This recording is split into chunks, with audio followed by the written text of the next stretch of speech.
നമസ്കാരം. മങ്ങാട്ട് തറവാട് യൂട്യൂബ് ചാനലിലേക്ക് നിങ്ങൾക്ക് ഏവർക്കും സ്വാഗതം. എല്ലാവരും സുഖമായിരിക്കുന്നു എന്ന് കരുതുകയാണ്. ഇന്ന് വിവാഹത്തെക്കുറിച്ചുള്ള ഒരു എപ്പിസോഡാണ് ചെയ്യാൻ ആഗ്രഹിക്കുന്നത്.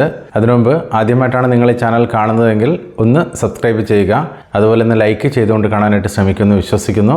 ഒരുപാട് ആളുകൾ ഫോണിലൂടെ വിളിച്ച് ചോദിച്ചിട്ടുള്ളൊരു ചോദ്യമാണ് അവരുടെ വിവാഹ സമയം ജ്യോതിഷപരമായിട്ട് പറയാൻ സാധിക്കുമോ എന്നുള്ളത്. അതുപോലെ തന്നെ വിവാഹ ജീവിതത്തിൽ ബുദ്ധിമുട്ടുകൾ ഉണ്ടാവുന്ന ജാതകത്തിലെ ഗ്രഹനില എപ്രകാരമായിരിക്കും എന്നുള്ളതിനെക്കുറിച്ച് ചോദിച്ചിരുന്നു. വിവാഹം നടക്കുന്നതിന് തടസ്സമോ താമസമോ ഉള്ള ജാതകം നമുക്ക് എങ്ങനെയാണ് മനസ്സിലാക്കാൻ സാധിക്കുന്നത്, അതുപോലെ തന്നെ അത്തരത്തിലുള്ള ബുദ്ധിമുട്ടുകളുണ്ടെങ്കിൽ അതിനെ എപ്രകാരമാണ് പരിഹരിക്കാൻ കഴിയുക എന്നുള്ളതിനെക്കുറിച്ചൊക്കെയാണ് ഇന്നത്തെ എപ്പിസോഡിലൂടെ പറയാൻ ആഗ്രഹിക്കുന്നത്. ചില കാര്യങ്ങൾ നമുക്ക് കഠിനാധ്വാനത്തിലൂടെ നേടിയെടുക്കാൻ കഴിയും. ഉദാഹരണമായിട്ട് നല്ല രീതിയിൽ പഠിക്കുക, നല്ല ജോലി നേടുക, സമ്പത്ത് ഉണ്ടാക്കിയെടുക്കുക എന്നിവയൊക്കെ കഠിനാധ്വാനം കൊണ്ട് നമുക്ക് സാധിച്ചെടുക്കാൻ കഴിയുന്നവയാണ് എങ്കിൽ തികച്ചും ഭാഗ്യമായിട്ട് വന്നു ചേരേണ്ടുന്ന ചില കാര്യങ്ങളിൽ ഒന്നാണ് വിവാഹ ജീവിതം എന്ന് പറയുന്നത്. കാരണം ഒരു വിവാഹ ജീവിതം സന്തോഷപ്രദമാവണമെന്നുണ്ടെങ്കിൽ ഒരുപാട് ഭാഗ്യം ഒരു വ്യക്തിയെ സംബന്ധിച്ചിടത്തോളം ഉണ്ടാവേണ്ടതുണ്ട്. അതിൽ ഏറ്റവും പ്രാധാന്യമുള്ളൊരു കാര്യം ഒരാളുടെ നല്ല പ്രായത്തിൽ അഥവാ വിവാഹപ്രായത്തിൽ തന്നെ വിവാഹം നടക്കുക എന്നുള്ളതാണ്.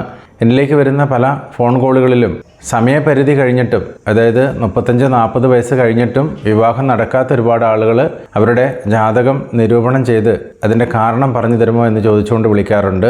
അപ്രകാരം നിങ്ങൾക്ക് ജാതക നിരൂപണം ചെയ്യാതെ തന്നെ നിങ്ങളുടെ ജാതകം പരിശോധിച്ചാൽ അത്തരം ജാതകത്തിൽ പൊതുവായി കാണുന്ന ചില കാര്യങ്ങളെക്കുറിച്ചും ഇതിലൂടെ ഇന്ന് പറയുന്നതാണ്. അതിനുമുമ്പ് ഒരു കാര്യം പറയാനുള്ളത്, എല്ലാ ആളുകൾക്കും ഒരേ സമയത്തായിരിക്കില്ല വിവാഹം എന്ന് നമുക്കറിയാം. പക്ഷേ വിവാഹം വളരെ പെട്ടെന്ന് നടക്കുക എന്ന് മാത്രമല്ല, ആ വിവാഹ ജീവിതം സന്തോഷം നിറഞ്ഞതാവേണ്ടതുമുണ്ട്. ഇത്തരത്തിൽ വിവാഹവുമായി ബന്ധപ്പെട്ട കാര്യങ്ങൾ ജാതകത്തിലെ ഗ്രഹനില പരിശോധിക്കുന്നത് ലഗ്നത്തിൻ്റെ 7-8 ഭാവങ്ങൾ കൊണ്ടാണ്. അതുപോലെ തന്നെ നക്ഷത്രത്തിൻ്റെ 7-8 ഭാവങ്ങൾ കൊണ്ടും വിവാഹ ജീവിതം എത്രത്തോളം സന്തോഷപ്രദമാണ് എന്നുള്ളത് ജാതക നിരൂപണത്തിലൂടെ നോക്കാറുണ്ട്. ഒരാളുടെ ജനനസമയത്തെ അടിസ്ഥാനപ്പെടുത്തി ജാതക നിരൂപണം ചെയ്യുമ്പോൾ ഗ്രഹനിലയിലും അംശകസ്ഥിതിയിലും ഓരോ ഗ്രഹങ്ങളുടെ സ്ഥാനവും പരിശോധിക്കേണ്ടതുണ്ട്, ശുഭഗ്രഹ ദൃഷ്ടി നോക്കേണ്ടതുണ്ട്. എങ്കിലും അംശസ്ഥിതിയിലും ഗ്രഹനിലയിലും ലഗ്നത്തിൻ്റെ 7-ാം ഭാവത്തിലും 8-ാം ഭാവത്തിലും ശനി, ചൊവ്വ തുടങ്ങിയ അശുഭഗ്രഹങ്ങൾ വരുന്നത് പലപ്പോഴും വിവാഹ ജീവിതത്തിൽ ഉണ്ടാകുന്ന ബുദ്ധിമുട്ടുകളെയാണ് സൂചിപ്പിക്കുന്നത്. എന്നാൽ ഇവിടെ 7-ാം ഭാവത്തിൽ ശനി സഞ്ചരിക്കുമ്പോൾ വിവാഹത്തിന് കാലതാമസം നേരിടുകയോ അതോടൊപ്പം തന്നെ വിവാഹം കഴിഞ്ഞതിന് ശേഷം തർക്കങ്ങളും വഴക്കുകളും ഒക്കെ ഉണ്ടാകാനുള്ള സാധ്യത വളരെ കൂടുതലാണ്. പല ആളുകളുടെയും ജീവിതത്തിൽ ദാമ്പത്യ പ്രശ്നങ്ങൾ ഉണ്ടായിക്കഴിഞ്ഞിട്ടാണ് പരിഹാര മാർഗങ്ങൾ ആരായുന്നത്. എന്നാൽ നമ്മൾ ചെയ്യേണ്ടത് വിവാഹ ജീവിതം തുടങ്ങുന്നതിന് മുന്നോടിയായിട്ട് തന്നെ ഇത്തരത്തിൽ ജാതകത്തിലെ ഗ്രഹനിലയിൽ കാണുന്നുവെങ്കിൽ അത്തരം പ്രയാസങ്ങൾ വരാതിരിക്കാൻ വളരെ ലളിതമായിട്ടുള്ള പ്രാർത്ഥനകൾ നമുക്ക് ചെയ്യാൻ കഴിയും.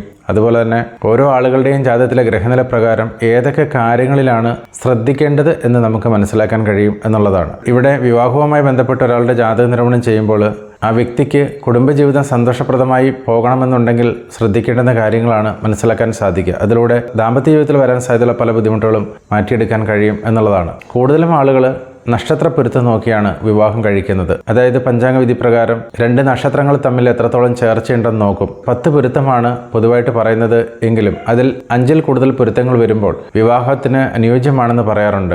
എന്നാൽ നക്ഷത്ര പൊരുത്തത്തെക്കാൾ ഉപരിയായിട്ട് ജാതകത്തിലെ ഗ്രഹനിലയിലെ പാപസാമീപ്യം പരിശോധിക്കേണ്ടതുണ്ടെന്ന് ആചാര്യന്മാർ പറയാറുണ്ട്. അതായത് ഒരു ജാതകത്തിന്റെ ലഗ്നത്തിന്റെ 7-8 ഭാവങ്ങളിൽ അശുഭഗ്രഹങ്ങൾ നിൽക്കുന്ന ജാതകമാണെങ്കിൽ അതേപോലെ തന്നെ പാപഗ്രഹങ്ങൾ 7-8 ഭാവത്തിൽ നിൽക്കുന്ന ഒരു ജാതകം വേണം ജീവിത പങ്കാളിയായിട്ട് തിരഞ്ഞെടുക്കാനെന്ന് പറയാറുണ്ട്.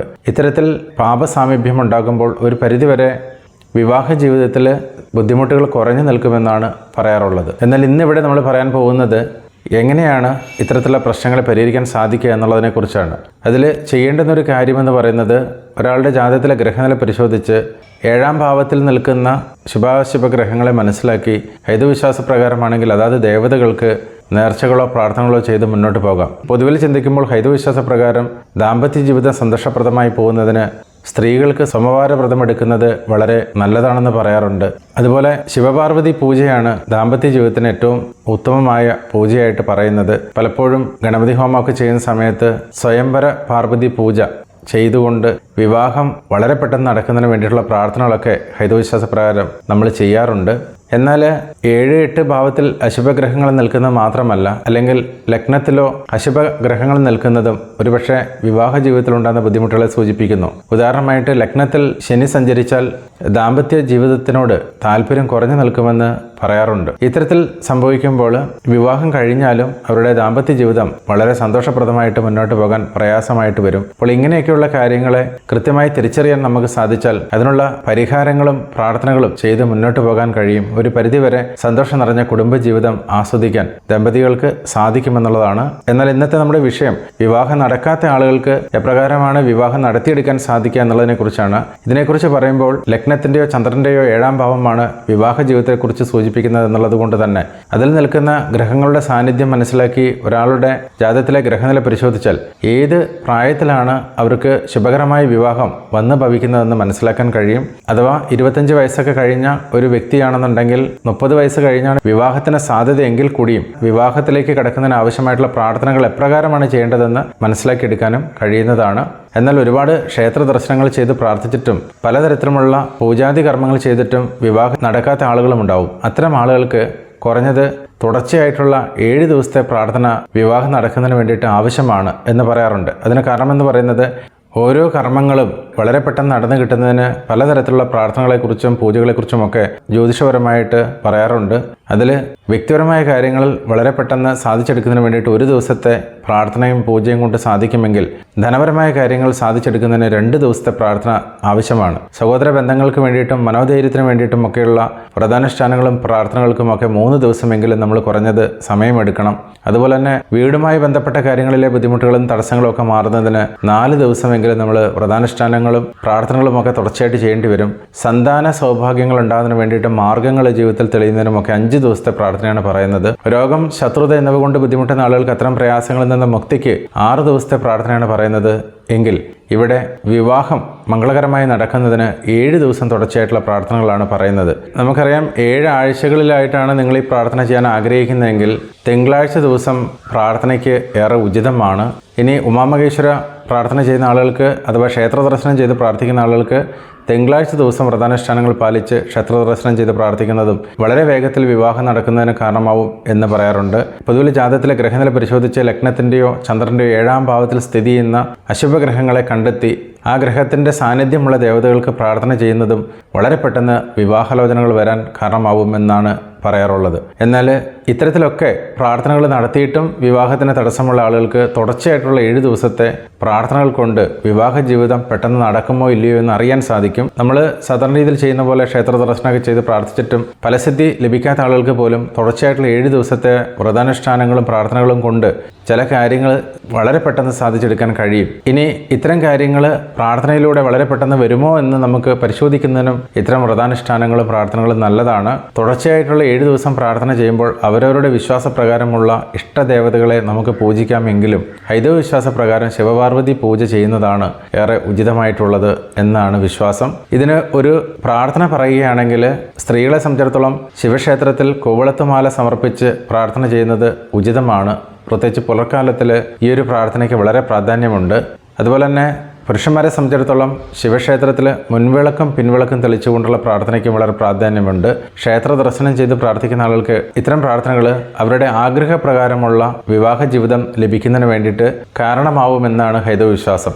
ഈ രീതിയിലുള്ള പ്രാർത്ഥനകൾ പറഞ്ഞു കൊടുത്ത് എത്രയോ ആളുകൾക്ക് മംഗളകരമായ വിവാഹം നടന്നിട്ടുണ്ട് എന്നുള്ളതാണ് അനുഭവം. ഒരാൾക്ക് പെട്ടെന്ന് വിവാഹം നടക്കുക എന്നുള്ളതിനേക്കാൾ ഉപരിയായിട്ട് ആ വിവാഹം നടന്നു കഴിഞ്ഞാലും ദാമ്പത്യ ജീവിതത്തിൽ സന്തോഷങ്ങൾ ഉണ്ടാവണം, അതുപോലെ തന്നെ സന്താന സൗഭാഗ്യങ്ങൾ ഉണ്ടാവണം. അതിനെല്ലാം ഉപരിയായിട്ട് ദീർഘകാലം ആരോഗ്യത്തോടു കൂടിയിട്ട് അവർക്ക് ജീവിച്ച് ഒരുമിച്ച് മുന്നോട്ട് പോകാൻ കഴിയണം.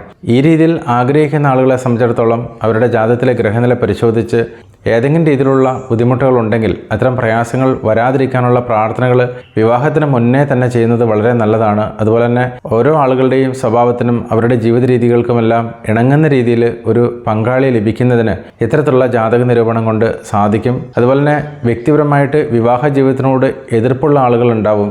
വിവാഹം നടക്കണമെന്നുള്ള ആഗ്രഹങ്ങളില്ലാത്ത ആളുകളുണ്ടാവും. അത്തരം ആളുകൾക്കും വിവാഹം ചെയ്യണമെന്നുള്ള ആഗ്രഹം ഉണ്ടാവുന്ന രീതിയിലുള്ള പ്രാർത്ഥനകൾ ചെയ്യാൻ കഴിയും. മുൻപ് സൂചിപ്പിച്ചതുപോലെ ജാതകത്തിലെ ഗ്രഹനിലയിൽ ലഗ്നത്തിലോ ചന്ദ്രനാലോ അശുഭഗ്രഹങ്ങൾ നിൽക്കുന്ന ആളുകൾക്കും വിവാഹ ജീവിതത്തിൽ താല്പര്യം കുറഞ്ഞു നിൽക്കുമെന്നുള്ളതാണ് സത്യം. ചില ആളുകൾ കുടുംബത്തിലെ മറ്റുള്ളവരുടെ നിർബന്ധത്തിന് വഴങ്ങിയിട്ട് വിവാഹം ചെയ്യുന്ന ആളുകളുണ്ട്. അത്തരം ആളുകൾക്കും ചിലപ്പോൾ കുടുംബജീവിതത്തിലേക്ക് എത്തിക്കഴിയുമ്പോൾ പലതരത്തിലുമുള്ള മാനസിക വിഷമങ്ങളും ശാരീരിക പ്രയാസങ്ങളുമൊക്കെ ഉണ്ടാവാറുണ്ട്. അപ്പോൾ ഇത്തരം കാര്യങ്ങളൊക്കെ സ്വയം വിലയിരുത്തുകയും ഇത്തരം പ്രയാസങ്ങൾ മാറുന്നതിനാവശ്യമായിട്ടുള്ള പ്രാർത്ഥനകൾ ചെയ്തുകൊണ്ട് വിവാഹ ജീവിതത്തിലേക്ക് പ്രവേശിക്കുകയും ചെയ്യുന്നതാണ് സന്തോഷം നിറഞ്ഞ ദാമ്പത്യ ജീവിതം ഉണ്ടാവാൻ നല്ലതെന്ന് സംശയമില്ല. എന്നാൽ ഇവിടെ പ്രത്യേകം ശ്രദ്ധിക്കേണ്ടുന്നൊരു കാര്യം ഓർമ്മിപ്പിക്കുകയാണ്. ദാമ്പത്യ ജീവിതത്തിൽ കലഹങ്ങളുള്ള ആളുകൾ, അതുപോലെ തന്നെ വിവാഹ ജീവിതത്തിൽ വേർപിരിഞ്ഞു പോയിട്ടുള്ള ആളുകളോടൊക്കെ വിവാഹം കഴിക്കാൻ ആഗ്രഹിക്കുന്ന ആളുകൾ അഭിപ്രായങ്ങൾ ചോദിക്കരുത്. കാരണം അങ്ങനെ ചോദിച്ചാൽ നിങ്ങൾക്ക് ലഭിക്കുന്ന മറുപടി പലപ്പോഴും നെഗറ്റീവായിരിക്കും. എല്ലാവരുടെയും വിവാഹ ജീവിതം പരാജയപ്പെട്ടു പോകണമെന്നില്ല, എന്നാൽ എല്ലാവരുടെയും വിവാഹ ജീവിതം സന്തോഷപ്രദമാകണമെന്നുമില്ല. കുടുംബജീവിതത്തിൽ പലതരത്തിലുമുള്ള സങ്കടങ്ങളും ബുദ്ധിമുട്ടുകളും അഭിപ്രായ വ്യത്യാസങ്ങളും ഒക്കെ ഉണ്ടാകും. അതിനെയെല്ലാം സമന്വയിപ്പിച്ച് സന്തോഷത്തോടുകൂടി മുന്നോട്ട് പോകാൻ കഴിയുന്ന ആളുകൾക്ക് മാത്രമേ വിവാഹ ജീവിതം വിജയകരമായി മാറുകയുള്ളൂ. കലിയുഗമാണ്. അഹത്തെ കൈവിടിഞ്ഞ് വിട്ടുവീഴ്ച മനോഭാവത്തോടു കൂടി സ്നേഹത്തോടു കൂടി മുന്നോട്ട് പോകാൻ കഴിയുന്ന ഏതൊരു വ്യക്തിക്കും ദാമ്പത്യ ജീവിതത്തിൽ വിജയിക്കാൻ കഴിയും. ദാമ്പത്യ ജീവിതത്തിൻ്റെ അടിസ്ഥാനം എന്ന് പറയുന്നത് ശാരീരിക അവസ്ഥയേക്കാൾ ഉപരിയായിട്ട് മനസ്സിൻ്റെ പൊരുത്തവും നമ്മുടെ മനസ്സിലെ നന്മകളും ജീവിത പങ്കാളിയെ മനസ്സിലാക്കാനുള്ള കഴിവും അതിനെല്ലാം ഉപരിയായിട്ട് സ്നേഹിക്കാനുള്ള കഴിവും ഒക്കെയാണ്. പലപ്പോഴും നമ്മുടെ 7 ദിവസത്തെ പൂജകൾ അല്ലെങ്കിൽ വ്രതാനുഷ്ഠാനങ്ങളൊക്കെ നമ്മൾക്ക് സമ്മാനിക്കുന്നത് നമ്മൾ പോലും അറിയാതെ നമ്മൾ ആഗ്രഹിക്കുന്ന രീതിയിലുള്ള ഒരു ജീവിത പങ്കാളിയെ നമ്മളിലേക്ക് ലഭിക്കുന്നതിന് വേണ്ടിയിട്ട് മാത്രമല്ല, മറിച്ച് സഹനശക്തിയോടുകൂടി ജീവിക്കാനും വളരെ സ്നേഹത്തോടുകൂടി ജീവിത പങ്കാളിയോട് ഇടപഴകാനുമൊക്കെയുള്ള ഒരു മനോഭാവമാണ് നമ്മുടെ ഇത്തരം പ്രാർത്ഥനകളിലൂടെ നമുക്ക് ലഭിക്കുന്നത്. വിവാഹം കഴിക്കാൻ ആഗ്രഹിക്കുന്ന എല്ലാവർക്കും മംഗളകരമായ വിവാഹം നടക്കട്ടെ എന്ന് ആശംസിക്കുന്നു. എൻ്റെ എളിയ വാക്കുകൾ ശ്രവിച്ചതിന് ഒരുപാട് നന്ദി. നമസ്കാരം.